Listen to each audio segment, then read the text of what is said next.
یا پھر کبھی کبھی تو ایسا بھی ہوتا تھا کہ کسی کے گھر کے سامنے بیٹھ کے رونا شروع کر دیتا تھا، اور وہ لوگ رحم دلی میں آ کے اس کی مدد کرنے کے لیے اسے اندر لے جاتے تھے۔ کسی بھی شخص کے گھر میں گھسنا کوئی آسان کام نہیں ہے، اور کوئی بھی کسی غیر آدمی کو اتنی آسانی سے اپنے گھر میں آنے کی اجازت نہیں دیتا، لیکن اتنی کم عمر والے لڑکے پہ کوئی بھی بھروسہ کر سکتا ہے، اور یہ بھروسہ ہی تھا جس کی وجہ سے اس نے یہ سب کچھ کیا تھا۔ ابھی تک کچھ خاندان ایسے تھے جنہیں رپورٹ ہی نہیں کروائی تھی، وہ کہہ رہے تھے کہ ہم اپنی عزت داؤ پر نہیں لگانا چاہتے، پتہ نہیں انصاف ملے گا یا نہیں، اور اس نے کسی سوال کا جواب نہیں دیا۔ میں نے کہا کہ اگر تم بولو گے نہیں تو میں تمہاری مدد نہیں کر پاؤں گا، پر وہ نہیں بول رہا تھا۔ یہ سب ہمارے پینترے ہوتے ہیں تاکہ مجرم سے ہم پوچھ سکیں کہ وہ یہ سب کچھ کیوں کرتا رہا ہے۔ میں باہر آیا تو میرے ایک دوست نے کہا کہ دیکھو آج کل کے حالات، اس لڑکے نے اتنے بڑے بڑے گناہ کیے ہیں، اس کی عمر دیکھو، اس کی شکل دیکھو، اور اس کے کام دیکھو۔ میں نے کہا کہ تم ٹھیک کہہ رہے ہو، زمانہ بہت بری طرف جا رہا ہے، لیکن اب ہمارا کام تو تقریباً ختم ہی ہو گیا، معاملہ سیدھا ہے، اس کو پکڑ لیا گیا ہے، اب اس کو سزا ہو جائے گی۔ اس آدمی نے کہا کہ لیکن اس نے اپنا گناہ قبول نہیں کیا ہے۔ میں نے کہا کہ ہاں قبول نہیں کیا ہے، پر اتنے سارے گواہ ہیں، کچھ گھروں کے آگے CCTV کیمرے بھی لگے ہوئے تھے، اس کے اندر اس کی فوٹیج تھی۔ ایک فوٹیج میں تو یہ باقاعدہ رو رہا تھا، اور اندر سے ایک لڑکی نکلی جو اس کو مدد کرنے کے لیے اندر لے گئی، اور پھر اسی لڑکی نے رپورٹ کروائی تھی۔ وہ بہت پریشان تھی۔ ایک عجیب بات یہ بھی تھی کہ گھر کے سارے لوگ بے ہوش ہو جاتے تھے، اور گھر میں سے کوئی اور سامان نہیں جاتا تھا، صرف ایک گناہ کو بار بار کیا جا رہا تھا، مطلب کہ یہ لڑکا چور نہیں تھا، اس نے کبھی کوئی چوری نہیں کی تھی، بس اس کی جج کے سامنے پیشی تھی۔ ہم سب بھی وہاں پہ موجود تھے۔ میرے سر نے کہا تھا کہ یہ کیس ضرورت سے زیادہ دلچسپ بھی تھا اور عجیب بھی۔ جج نے کہا کہ تمہاری عمر کم ہے، تمہیں بچوں کی جیل میں رکھا جائے گا، لیکن جیسے ہی تم 18 سال کے ہو جاؤ گے اس کے بعد تمہیں بہت سخت سزا دی جائے گی، تمہیں پھانسی بھی ہو سکتی ہے اور عمر قید بھی۔ پہلے تم یہ بتاؤ کہ تم نے یہ سب کچھ کیوں کیا؟ تو وہ خاموش ہو گیا۔ جج نے کہا کہ کچھ تو بولو، پر وہ نہیں بول رہا تھا۔ پر جج نے کہا کہ تمہاری کوئی آخری خواہش ہے؟ تو اس نے ایک عجیب سی خواہش کا اظہار کر دیا۔ اس نے کہا کہ ہاں میری ایک خواہش ہے، کیا آپ پوری کروائیں گے؟ ہم لوگوں نے کہا کہ اب دیکھو کیسے فر بول رہا ہے یہ، اور پہلے نہیں بول رہا تھا۔ جج نے کہا کہ تمہاری آخری خواہش بعد میں پوری کروا دی جائے گی۔ تو اس نے کہا کہ نہیں، میری خواہش یہ ہے کہ وہ جلد از جلد پوری کروائی جائے، اس کے بعد آپ لوگ میرے ساتھ جو بھی کریں گے مجھے کوئی مسئلہ نہیں ہے۔ جج نے کہا کہ کیا ہے تمہاری آخری خواہش؟ تو وہ کہنے لگا کہ میں ایک آخری دفعہ سوئمنگ پول میں نہانا چاہتا ہوں۔ جب ہم لوگوں نے اس کی یہ خواہش سنی تو ہم لوگ حیران رہ گئے کہ یہ کس قسم کی بات ہے اور یہ کیسی خواہش ہے، ایسی خواہش تو آج تک کبھی کسی نے نہیں کی ہوگی۔ حبیب سے پوچھا گیا کہ تم نے ایسی خواہش کیا سوچ کے کی ہے؟ تو اس نے کہا کہ مجھے پانی بہت پسند ہے، اس لیے ہمیں اس کی بات پہ یقین نہیں ہوا تھا، کیونکہ اب ہمیں اس کی کسی بھی بات پہ یقین کرنا ہی نہیں چاہیے تھا، لیکن اس نے اتنا کہہ کر اپنی زبان پر پھر سے تالا لگا لیا۔ خیر، جج نے کہا کہ اب اس کی آخری خواہش ہے تو پوری تو کروانی پڑے گی۔ جج نے حکم دے دیا کہ پوری سیکورٹی اور اہتمام کے ساتھ اس کو کسی پرائیویٹ سوئمنگ پول کمپنی میں لے جاؤ، جہاں پہ اس وقت اور کوئی بھی موجود نہ ہو، اور اسے اس کی آخری خواہش پوری کرنے کے بعد بچوں کی جیل میں بھیج دیا جائے۔ جیسے 18 سال کو اس کو سزا دی جائے گی، کیونکہ اس نے ایک نہیں نہ جانے کتنے گھر برباد کیے تھے۔ یہ اس کام میں بہت عرصے سے لگا ہوا تھا۔ ایک گھر سے تو یہ بیان بھی لکھوایا گیا تھا کہ ان کے گھروں کی 2 لڑکیاں ماں بننے والی ہیں، کیونکہ 1-2 مہینے پہلے ان کے ساتھ بھی یہ ہوا تھا۔ جب یہ خبر سب لوگوں کو پتہ چل گئی کہ اس شخص کو پکڑ لیا گیا ہے جو گھر گھر جا کے یہ سب کر رہا تھا، تو لوگوں نے اب سامنے آنا شروع کر دیا تھا، کیونکہ مجرم پولیس کے ہاتھوں میں تھا۔ مجھے یہ سن کے بہت افسوس ہوا کہ اب ان لڑکیوں کی زندگی کا کیا ہوگا جن کے ساتھ گھر بیٹھے ہی اتنے برے سلوک کیے گئے۔ لیکن کیا یہ سب کچھ اسی نے کیا تھا؟ اس کی انوکھی آخری خواہش کی تکمیل کے لیے ہم لوگ ایک پرائیویٹ سوئمنگ پول میں پہنچ گئے اور ان لوگوں کو بتایا کہ ہم لوگ کیا چاہتے ہیں۔ انہوں نے کہا کہ اگر آپ پیسے دیں تو ٹھیک ہے، جیسا آپ چاہیں گے ویسا ہی ہوگا۔ ہم نے سارا ایریا ہی خالی کروا لیا اور آس پاس پیرے پہ کچھ لوگ بھی کھڑے کر دیے، کیونکہ کچھ قیدی بہت زیادہ چالاک ہوتے ہیں، اس طرح کی آخری خواہش کرتے ہیں کہ جس میں ان کو بھاگنے کے امکانات زیادہ نظر آتے ہیں۔ اور وہ پاگل بنا کے بھاگ جاتے ہیں۔ ایک دفعہ ایسا ہی ہوا تھا، ایک شخص نے کہا تھا کہ وہ ایک کمرے میں ایک پورا دن گزارنا چاہتا ہے، بس یہی اس کی آخری خواہش ہے، اور موقع دیکھ کے وہ وہاں سے بھاگ گیا۔ اس لڑکے کو کہا کہ ٹھیک ہے، اب یہاں پہ کوئی نہیں ہے، تم اپنی آخری خواہش پوری کر سکتے ہو۔ اس کا نام حبیب تھا، شکل و صورت کا خوبصورت تھا، عمر میں کم تھا لیکن قد کاٹ میں جوان لگتا تھا۔ اگر میں اپنے کام کی بات کروں تو مجھے نہیں لگتا کہ اس نے کچھ غلط کیا تھا، کیونکہ یہ شکل سے بہت معصوم لگ رہا تھا، لیکن ایسے ہی لوگ مجرم ہوتے ہیں جن کی شکلوں پہ یہ نہیں لکھا ہوتا کہ وہ مجرم ہیں۔ میں جا کر پیچھے بیٹھ گیا، میرے ساتھ جج صاحب بھی موجود تھے۔ انہوں نے کہا کہ اپنی نگرانی میں اس کی آخری خواہش پوری کروانا چاہتا ہوں۔ وہ میرے ساتھ ہی بیٹھے تھے اور ہم لوگ اپنی باتوں میں مصروف ہو گئے، جیسے کہ دو لوگ بیٹھے ہوں تو کوئی نہ کوئی بات کر لیتے ہیں، اور پولیس والے بھی کچھ لوگ پہرے پہ کھڑے تھے۔ لڑکے نے اپنے جوتے اتارے اور پانی میں جانے کی تیاری کرنے لگا۔ پہلے تو وہ پانی کو دیکھ کر رہا تھا، پھر اس نے بیچ میں اپنی ٹانگیں لٹکانی اور زمین کے اوپر بیٹھ کے پانی میں ٹانگیں لٹکائے بیٹھ گیا۔ تھوڑی دیر کے بعد پانی کے اندر چلا گیا۔ ظاہر ہے اگر اس نے یہ آخری خواہش کی تھی تو مجھے سوئمنگ پول میں تیراکی کرنی ہے تو پھر اس کو تیراکی بھی آتی ہوگی، لیکن تھوڑی دیر کے بعد ہم نے ایسا منظر دیکھا کہ ہم حیران رہ گئے۔ وہ پانی سے باہر نہیں آ رہا تھا، پانی کے نیچے چلا گیا تھا۔ اتنا تجربہ کار تو نہیں لگ رہا تھا، کیونکہ پانی میں جانے سے پہلے وہ کافی گھبرایا ہوا لگ رہا تھا۔ میں نے پانی کی طرف دیکھا تو وہ لڑکا اوپر نہیں آ رہا تھا۔ میں نے جج صاحب سے کہا کہ یہ کیا معاملہ ہے، لڑکا تو پانی کے نیچے سے اوپر ہی نہیں آ رہا۔ وہ بھی تھوڑا الرٹ ہو گئے کہ ہاں معاملہ تو تھوڑا گڑبڑ لگ رہا ہے۔ پھر ایک آدمی کو اشارہ کیا کہ ذرا آگے جا کے دیکھے کہ کیا ہے۔ اس نے دیکھا تو فوراً سے پانی میں چھلانگ لگا دی۔ ہم لوگ بھی حیران ہوئے۔ اس نے کہا کہ لڑکا تو ڈوب رہا ہے، اس کا مطلب ہے کہ وہ سزا سے بچنے کے لیے خودکشی کرنے کی کوشش کر رہا تھا، کیونکہ شاید وہ جیل نہیں جانا چاہتا تھا۔ جتنی اس کی عمر تھی اس سے اسی طرح کی بات کی توقع کی جا سکتی تھی، لیکن اس سے پہلے جو اس نے کارنامے کیے تھے وہ پھر کیسے کر گزرا؟ اگر وہ اتنا ہی بزدل تھا تو یہ سب اس نے کیسے کر لیا؟ اسے پانی سے نکالا تو اس کی سانسیں بہت ہلکی چل رہی تھیں۔ فوراً ڈاکٹر کے پاس لے کر بھاگے۔ جج صاحب بھی پریشان ہو کر ہم سب بھی یہ کیا معاملہ ہو گیا؟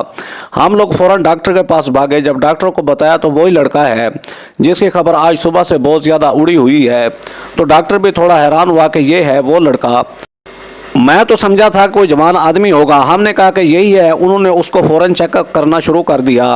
ہمارے آنکھوں کے سامنے اسے ہوش تو آ گیا تھا اور اس کے پیٹ سے پانی کی آوازیں آ رہی تھیں جو اس کے منہ سے نکل رہا تھا، یعنی کہ اس کی حالت پہلے سے ٹھیک ہو گئی تھی۔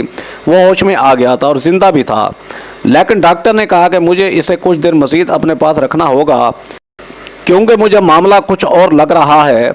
ہم نے کہا کہ لیکن یہ آپ کے پاس زیادہ دیر نہیں رہ سکتا، یہ آپ کو چکمہ دے کر بھاگ بھی سکتا ہے۔ تو انہوں نے کہا کہ پھر آپ اپنے 2 لوگوں کو بھی میرے ساتھ بھیج دیں، لیکن مجھے معاملہ کچھ خراب لگ رہا ہے۔ ہم نے کہا کہ کیا مطلب؟ تو انہوں نے کہا کہ میں آپ کو بھی بتاتا ہوں۔ وہ 2 گھنٹے کے لیے لڑکے کو اندر لے کے چلے گئے۔ اس حصے میں ہمیں جانے کی اجازت نہیں تھی، لیکن ہم نے اپنے 2 لوگوں کو اندر بھیج دیا تھا۔ اس کے بعد ڈاکٹر صاحب نے ہم کو اپنے کمرے میں بلایا اور کہا کہ اس لڑکے کے جسم کے اندر ہمیں ایک ایسی چیز ملی ہے جو اس بات کی نشاندہی کرتی ہے کہ جو آپ لوگ سمجھ رہے ہیں یہ وہ نہیں ہے۔ ہم نے کہا کہ کیا مطلب؟ تو انہوں نے کہا کہ اس لڑکے کے جسم میں ایک چپ لگی ہوئی ہے۔ انہوں نے ہمیں وہ چپ دکھائی۔ انہوں نے کہا کہ یہ چپ اس کی کلائی میں نصب کی گئی تھی اور اس کو نصب کرنا کوئی اتنا بڑا پروسیجر نہیں ہے، آرام سے ہو جاتا ہے۔ جب ہم نے اپنے تجربہ کار لوگوں سے اس چپ کے بارے میں بتایا اور انہوں نے اسے چیک کیا تو انہوں نے کہا کہ یہ چپ تو آپ کی لوکیشن اور آپ کون سی جگہ پہ موجود ہے اس چیز کو ڈیڈیکیٹ کرتی ہے، یعنی کہ یہ ایک ڈیڈیکیٹر ہے۔ لیکن یہ اس لڑکے کی کلائی میں کیوں تھا؟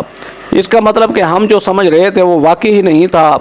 ہم یہ سمجھ رہے تھے کہ یہ کیس کلوز ہو چکا ہے، لڑکا گنہگار ہے، اسے پکڑ لیا گیا، اسے سزا دی گئی ہے، لیکن شاید کچھ اور معاملہ تھا۔ پھر ہم نے اس لڑکے سے پوچھا کہ اب بتاؤ کہ بات کیا ہے، اور اس نے ہمیں ایسی بات بتائی کہ اس کیس کا ایک نیا پہلو نکل کے ہمارے سامنے آ گیا جسے ہم سب سن کے حیران رہ گئے۔ اس لڑکے کی حالت اب پہلے سے بہتر تھی، وہ ہمارے سامنے بیٹھا تھا۔ میں نے کہا کہ پہلے بھی تم نے نہ بول کے پولیس اور قانون کو بھی گمراہ کیا اور اب بھی تم نہیں بولے تو بہت بر ہو گیا، اس لیے بتاؤ کہ یہ سب کیا ہے۔ یہ چیپ تمہارے بازو میں کس نے ڈالی؟ تو اس نے کہا کہ میں آپ کو سب کچھ بتاتا ہوں، دراصل میں اکیلا نہیں، میرے ساتھ پوری ٹیم ہے۔ ہم نے کہا کہ کیا مطلب ٹیم سے تمہارا کیا مطلب ہے؟ تم تو جگہ واردات پہ اکیلے پائے گئے ہو اور سب نے تمہارا بھی حلیہ بتایا ہے۔ اس نے کہا کہ میرا حلیہ بتائیں گے کیونکہ سامنے تو میں ہی جاتا تھا، لیکن جب وہ سب لوگ بے ہوش ہو جاتے تھے تو پھر میں وہاں پہ نہیں ہوتا تھا، مجھے وہاں سے بھیج دیا جاتا تھا اور میری جگہ وہاں اور بہت سارے لوگ آ جاتے تھے۔ میں نے کہا کہ کیا مطلب، پوری بات بتاؤ۔ اس نے کہا کہ وہ 5 لوگ ہیں، عمر میں بڑے ہیں، 40 سے لے کر 25 سال تک کی عمر تک ہیں، لیکن ان کے قد کسی چھوٹے لڑکے جتنے ہیں، یعنی کہ میرے جتنے ہیں۔ اس لیے سب سمجھتے ہیں کہ جو کچھ کیا ہے وہ کسی چھوٹے قد کے انسان نے کیا ہے، اور کیونکہ منظر پہ میں ہوتا ہوں تو مجھ پر ہی الزام لگ جاتا ہے۔ میرا کام صرف اتنا ہے کہ میں گھر کے اندر چلا جاؤں اور موقع دیکھ کے ان کو کسی طرح بے ہوش کر دوں۔ میرے پاس ایک چھوٹی سی دھوئیں والی ڈیوائس ہوتی ہے جسے میں گھر کے ایک کونے میں رکھ دیتا ہوں۔ اس میں سے اس طرح کی سمیل اڑتی ہے کہ سب لوگ بے ہوش ہو جاتے ہیں، اور اس کے بعد وہ لوگ جو چاہیں کرتے ہیں، کیونکہ ان کے لیے یہ سب کچھ مذاق ہے، انجوائمنٹ ہے، ان کو یہ سب کرنا اچھا لگتا ہے، اور منظر پہ مجھے رکھا ہے کیونکہ ایک لڑکے پر کسی کو شک نہیں ہوتا۔ یہ تو تب پکڑا گیا جب معاملات بہت آگے نکل گئے اور اس کام کو کرتے ہوئے کافی سارے سال گزر گئے۔ ہم نے کہا کہ تم نے سوئمنگ پول میں تیراکی کرنے کی آخری خواہش کیوں کی تھی؟ اس نے کہا کہ میں ڈر گیا تھا، مجھے بہت ڈر لگ رہا تھا، میں جیل نہیں جانا چاہتا تھا کیونکہ میں نے کچھ نہیں کیا تھا، اس لیے سوچا کہ جان دے دیتا ہوں تاکہ مجھے جیل میں نہ جانا پڑے، نہیں تو آپ لوگ مجھے پھانسی کی سزا دے دیتے۔ میں پھانسی کے ذریعے نہیں مرنا چاہتا تھا۔ انہوں نے کہا کہ تم ان لوگوں کے ساتھ کام کیوں کرتے ہو؟ اگر وہ تم سے عمر میں بڑے ہیں تو پھر تمہارا ان کے ساتھ ہونا بلا وجہ تو نہیں ہو سکتا۔ جب اس لڑکے نے ایک اور بڑی عجیب بات بتائی، اس نے کہا کہ ان کے پاس میری ایک بہن ہے۔ ہم نے کہا کیا مطلب؟ اس نے کہا میری چھوٹی بہن، وہ بہت چھوٹی ہے، 4 سال کی ہے، ان لوگوں کے پاس ہے، انہوں نے اسے اپنے پاس رکھا ہوا ہے۔ وہ کہتے کہ اگر تم نے ہماری بات نہیں مانی تو ہم تمہاری بہن کو جان سے مار دیں گے، اس لیے میں یہ سب کچھ کرتا ہوں، لیکن اب مجھے پتہ چل گیا کہ میں اپنی بہن کو بھی بچا نہیں پاتا، اس لیے خودکشی کرنا چاہتا تھا، کیونکہ جب میں اس کی حفاظت ہی نہ کر پایا تو زندہ رہ کے کیا کرتا۔ میں آپ لوگوں کو ان کا پتہ بھی اس لیے نہیں بتا رہا تھا کیونکہ میں آپ لوگوں کے پاس ہوں، یہ بات بھی وہ جانتے ہیں، اور اگر ان کو پتہ چل گیا کہ میں نے آپ کو سب کچھ بتا دیا ہے تو وہ میری بہن کو زندہ نہیں چھوڑیں گے۔ لڑکے نے پھوٹ پھوٹ کے رونا شروع کر دیا اور ہم سب حیران رہ گئے کہ واقعی اس کیس کی جڑیں تو بہت اندر تک پھیلی ہوئی تھیں۔ میں یہ سب کو نوٹ کر رہا تھا کیونکہ مجھے اس پہ پوری رپورٹ بنا کے پھر عوام کے سامنے بھی پیش کرنی تھی، اور اب یہ بات عوام کے سامنے رکھنا ہماری مجبوری بن گیا تھا کیونکہ سب کو اس بارے میں پتہ تھا۔ اس کا مطلب یہ لڑکا بے قصور تھا، اس کا قصور تو نہیں تھا کہ اس کو جیل میں بھیج دیا جاتا، یہ تو خود مجبور تھا، یہ خود وکٹم تھا، مجرم نہیں تھا۔ اس کو ہم نے ایک محفوظ مقام پر منتقل کر دیا اور میں نے اس لڑکے کو یقین دلایا کہ یہ لوگ تمہاری مدد کریں گے۔ میں بھی سب کو بتاؤں گا کہ تمہاری غلطی نہیں تھی اور تمہاری بہن کو بھی بچا لیا جائے گا، تم فکر نہیں کرو۔ اب ان لوگوں کو پکڑنا پولیس کا کام تھا، لیکن میں حیران تھا کہ انہوں نے کس طرح سے یہ چال چلی تھی۔ منظر پہ اس لڑکے کو رکھا تھا اور اس کے پیچھے پورا گینگ تھا۔ پولیس سرگرم ہو گئی، لڑکے سے ان کے حلیے پوچھے گئے، اسے مختلف لوگوں کی تصویریں دکھائی گئیں، کچھ مجرم پولیس کو مطلوب تھے، ان کا پورا ایک البم تھا، 2 لوگ تو ان میں سے ہی نکل آئے۔ لڑکے نے کہا یہ دونوں بھی ہیں اس گینگ میں، باقی 3 لوگوں کا پتہ نہیں تھا۔ جب ان کو پکڑ لیا گیا تو پولیس نے ایک بہت بڑی پریس کانفرنس بھی کی جس میں ان کو بٹھایا اور اس لڑکے کو بھی، اور ساری کہانی میں نے عوام کے سامنے پیش کی اور ان کو بتایا کہ معاملہ کیا تھا۔ سب لوگ حیران تھے۔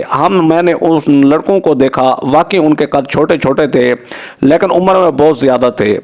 پتہ چلا کہ وہ 3 بھائی اور ان میں سے 2 آپس میں کزن ہیں، یعنی ایک دوسرے کے رشتہ دار تھے، شکلیں بھی ملتی جلتی تھیں۔ ہم نے حبیب کی بہن کا بھی پتہ لگوا لیا۔ جب اسے حبیب کے پاس پہنچایا تو وہ خوشی سے نہال ہو گیا۔ وہ لڑکی بھی اپنے بھائی کے گلے لگ کے رونے لگی، بہت ڈری ہوئی تھی۔ حبیب نے شکریہ ادا کیا، اسے 3 مہینے کے لیے کونسلنگ کے لیے بھیج دیا گیا تاکہ وہ دوبارہ ایسے لوگوں کے ہاتھ میں آ کر اعلیٰ کار نہ بن سکے۔